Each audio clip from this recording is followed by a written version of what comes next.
विराजयते तं देशे विराजयते तं देशं पापं चास्यापकर्षति। प्रिय दर्शकों नमस्कार, एक बार फिर से उपस्थित हूँ आप सबके सामने। आज बुधवार के कार्यक्रम के बाद गुरुवार के कार्यक्रम में, मैं दिन अक्सर उल्टा बोल जाता हूँ कई बार, पर ध्यान न देना। गुरुवार के कार्यक्रम में समस्त प्रकार के दोषों को खत्म करने का एकमात्र उपाय, आपको मैं वैदिक ज्योतिष के बारे में आपका परिचय हमेशा कराता रहा हूं और इसका मैं शास्त्रीय विधि से आपको ये एक उपाय बताऊंगा जिससे संपूर्ण प्रकार के और कुंडली में चाहे कितने भी प्रकार के दोष उपस्थित हों वो बिल्कुल ही खत्म से हो जाते हैं या उनका प्रभाव खत्म हो जाता है। मानी गई बात है जो आज के कार्यक्रम में बताने वाला हूं।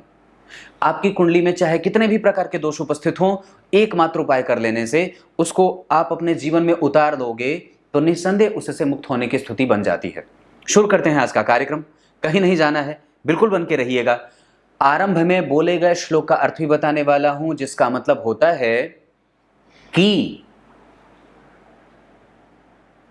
जिस स्थान पे गाय और बछड़े बांधे जाते हैं, जिस घर के परिवेश के अंदर में गाय और बछड़े की श्वास की खुशबू आती है या जहां वो बांधे जाते हैं वहां पे पुत्र पौत्र धन धान्य ऐश्वर्य सुख समृद्धि और शांति की और रोग की कभी भी स्थिति कमजोर और निम्न नहीं होती है। रोग नहीं रहता, कहने का मतलब है ये निरोगी काया व्यक्ति प्राप्त कर लेता है।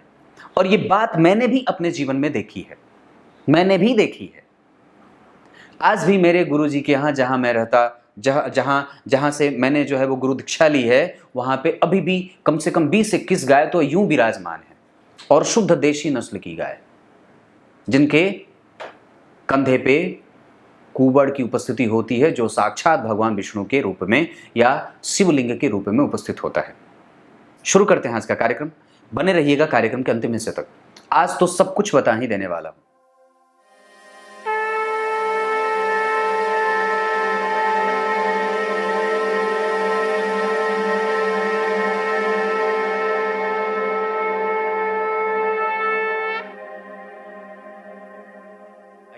अब आपको सीधे विषय पे लेके आता हूं।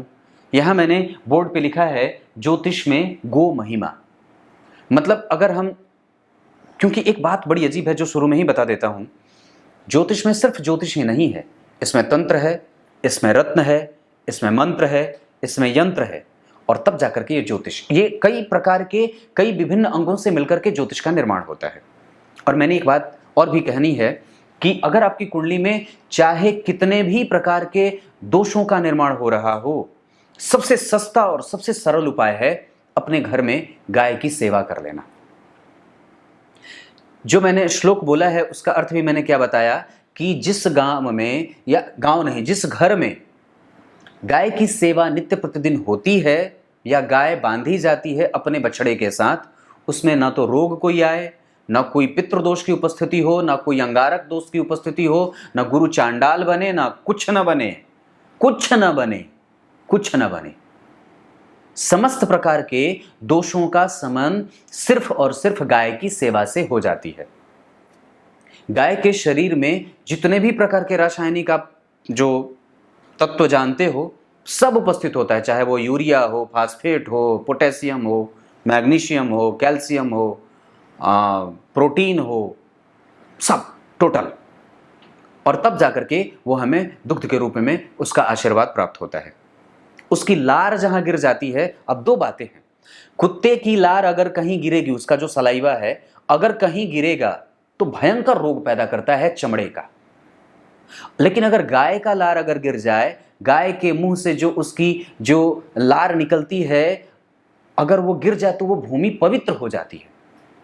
जिस भूमि पे वास्तु दोष की उत्पत्ति हो रही हो या जो जमीन खराब है, जो जमीन बिल्कुल मृत्यु तुल्य हो गया है, जिस जमीन में कोई उपस्थिति न हो, वहां के वास्तु मर चुके हों, वास्तु देवता वहां के नष्ट और मृतप्राय हो चुके हों, अगर वहां पे 2 महीने भी गाय बांध दी जाती है अपने बछड़े के साथ तो निस्संदेह वहां का वास्तु दोष खत्म हो जाता है। जिस घर में दवाइयों में पैसे जा रहे हों, यानी कि पितृदोष की उत्पत्ति हो रही हो, घर में कलह का वातावरण बना हुआ हो, बाप और बेटों में झगड़े की स्थिति बनती हो, घर में प्रायः कलह की स्थिति बन रही है, दवाइयों पे पैसे ज़्यादा जा रहे हों, व्यापार बंद हो चुका हो, सारी चीज़ें ठप हो चुकी हैं, कर्ज की स्थिति बनी हुई है, रोग व्याधि की स्थिति बहुत ज़्यादा भयंकर है, कोई व्यक्ति घर में बिस्तर पे पड़ा पड़ा सा सड़ रहा है, परेशान है, तमाम प्रकार के जितने भी व्याधियों और जितने भी समस्या आपको जो जीवन में दिख रहा है वो सब ले लो और एकमात्र गाय को ला करके अपने खुट्टे पे अपने गाय के अपने अपने अपने घर में गाय को स्थान दे दो बछड़े के साथ। धीरे धीरे वो सारी चीजें खत्म हो जाती हैं। मैं एक छोटी सी बात बताता हूं, मेरे नाना जी जब तक जीवित रहे तब तक गाय की सेवा करते रहे, तब तक गाय की सेवा करते रहे और मुझे पक्का भरोसा है कि उनके जैसा व्यक्ति तो इस धरा पे हुआ ही नहीं होगा, कोई भी नहीं हुआ। मैं तो उनको जो है वो साक्षात यही कहता था, अभी भी यही बात बनती है कि वो कलयुग के भीष्म पितामह ही थे, जो आज तक कभी झूठ ना बोला और किसी की भी निंदा और स्तुति न की, जो जीवन पर्यंत सिर्फ गाय की सेवा करता रहा, जीवन पर्यंत, और उसका समस्त लाभ भी उनको मिलते मैंने देखा है।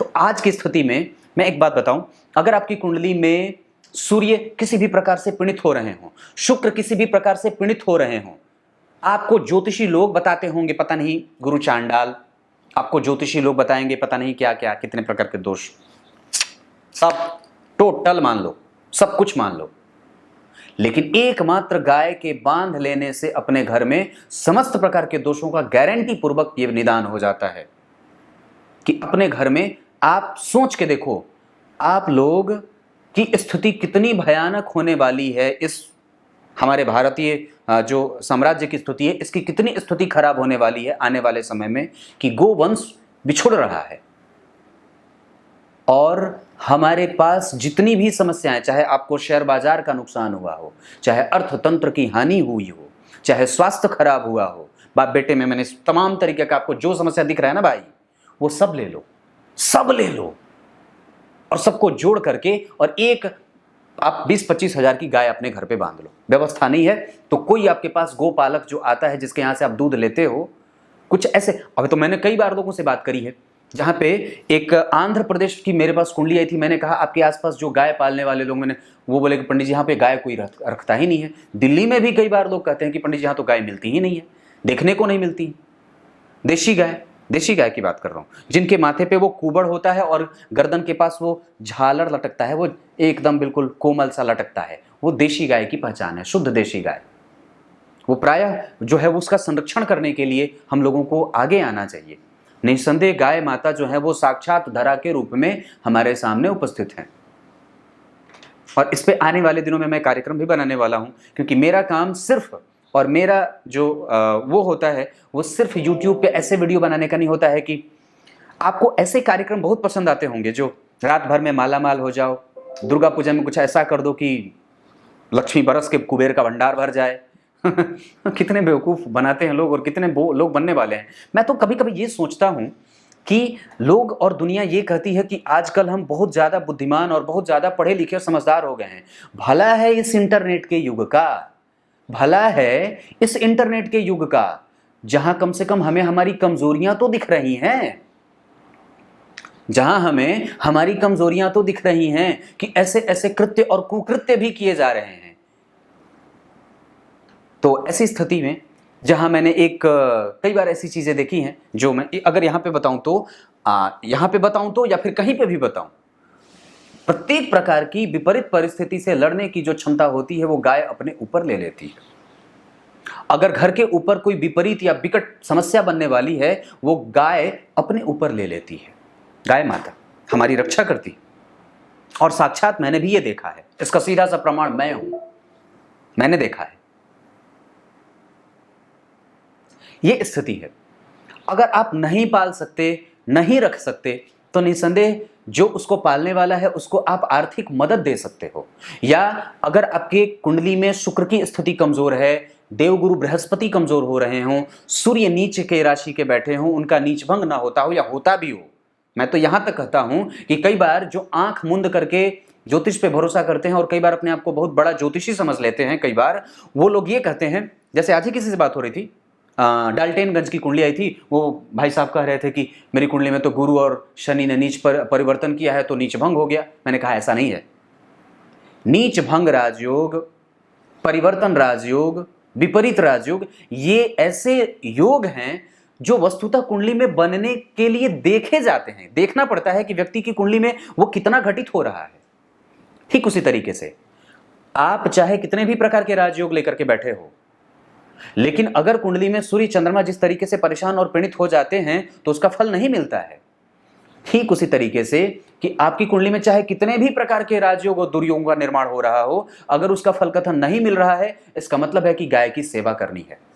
गाय को रोटी खिला दो, गाय को चारा खिला दो, किसी एक गाय के महीने का खर्चा उठा लो, प्रत्येक महीने के हिसाब से जोड़ दो, प्रत्येक परिवार के 1-1 रुपए जोड़ दो। आपके घर में 5 मूर्तियां, प्रत्येक व्यक्ति के हिसाब से 30 रुपए प्रत्येक व्यक्ति के हिसाब से जोड़ दो। 30 रुपए पर हेड अगर लगा लिए, 5 व्यक्ति के हिसाब से 150 रुपए बन गया। 30 दिन एक व्यक्ति 30 रुपया, दूसरा 30, ऐसे करके 150 रुपया। वो 150 रुपए का कुछ खरीद लिया और जा करके जो गाय पालते हो उसको ऐसे कैश दे दो या फिर कुछ खरीद के दे दो, फिर देखो।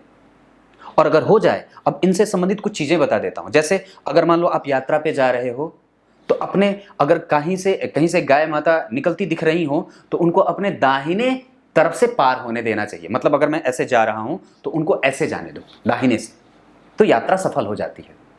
अगर कहीं जा रहे हो तो माता पिता का आशीर्वाद अगर न मिल पाए, वो दूर हो, और अगर रास्ते में कहीं गाय मिल जाए तो शर्म और हया छोड़ करके गाय के पैर को प्रणाम कर लेना, यात्रा सफल हो जाएगी। कोई किसी बड़े व्यक्ति से मिलने जाना हो, कोई नेता मदारी से मिलने जाना हो, नेता परेता से, तो उनके पास अगर जा रहे हो तो चुपचाप जाकर के गाय माता का दर्शन कर लो, वो काम आपका बन जाएगा। किसी भी तरीके से अगर कुछ भी बन पड़े तो अगर कोई भी दोष आपकी कुंडली में उपस्थित हो जो प्रायः ज्योतिषियों के द्वारा बताया जाता हो, तो आप उसका शमन इस बात से करवा सकते हो, गाय की पूजा। नहीं जाना कहीं पे, कुछ नहीं जाना है, कहीं ना जाओ, बस पता करो कि गौशाला कहां है। अगर सिर्फ उसकी सेवा कर लोगे, सिर्फ उसके पीठ पर जो वो कुबड़ बना हुआ है वो साक्षात विष्णु हैं, वो साक्षात शिव का अवतार है, उसको छू करके प्रणाम कर दो, समस्त दोष खत्म हो जाए। अरे भगवान श्री कृष्ण को भी तो जब पूतना के दुग्धपान से जब वो डर रहे थे तो उसके बाद उनकी माता यशोदा ने भी तो गाय के पूंछ से उनका झाड़ फूक किया था। आज भी हमारे यहाँ बच्चों को जब नजर लग जाती है तो गाय के पूंछ से उनका झाड़ फूक किया जाता है, उसके मंत्र भी हैं। ऐसी स्थिति होती है। तो कुंडली में चाहे पितृदोष का निर्माण हो, कुंडली में चाहे मंगल दोष की स्थिति हो, अरे कोई भी दोष ले लो ना भाई, जो आप जानते हो सब ले लो। जितनी सारी दोष स्थिति है, मैं कहता हूं कि जितनी भी दोष की स्थिति कुंडली में बन रही हो, वो समस्त प्रकार के दोषों का संबंध सिर्फ गाय की सेवा से हो जाती है। दर्शन हो जाए, पैर छू करके प्रणाम कर लो, दाहिने पैर के पास की मिट्टी उठा करके अपनी जेब में रख लो। इंटरव्यू देने जा रहे हो तो भी ये काम कर सकते हो। किसी भी प्रकार से किसी भी समस्या का एकमात्र निदान गाय की सेवा, और गाय की महिमा से तो आज तक कोई ऐसा नहीं है जो उससे अछूता है। ये गाय है, ये गौ माता है, तभी हम लोगों का जो है वो कहीं ना कहीं से पालन हो रहा है। और एक बात बताऊं, तो आजकल जो आप लोग जो टूथब्रश इस्तेमाल करते हो, पेस्ट जो लगाते हो, उसमें भी कहीं ना कहीं गो हत्या का पाप लग जाता है। जो चाय पीते हो उसमें भी गो हत्या का पाप लग जाता है। दुनिया में जो भी चीजें आप जो इस्तेमाल प्रायः कर रहे हो उसमें कहीं ना कहीं गाय की लिप्तता है, कमजोरी है।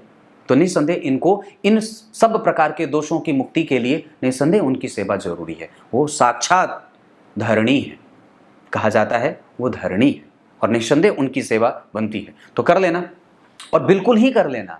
इसके अलावा कोई उपाय है ही नहीं। ज्योतिष में जितने भी तंत्र मंत्र रत्न जितने भी पहनने हैं पहन लो, पर यह काम बहुत जरूरी है। अगर शुक्र को नीच होते देखो कुंडली में तो गाय को रोटी खिला दो। अगर गुरु कमजोर हो रहे हो, सूर्य कमजोर हो रहे हो, तो गाय की सेवा कर दो। कुछ इसी तरीके से आज के कार्यक्रम का समापन करते हैं। तब तक के लिए इजाजत दीजिए। कल एक बार फिर से उपस्थित होंगे आप सबके सामने। तब तक के लिए बहुत बहुत नमस्कार।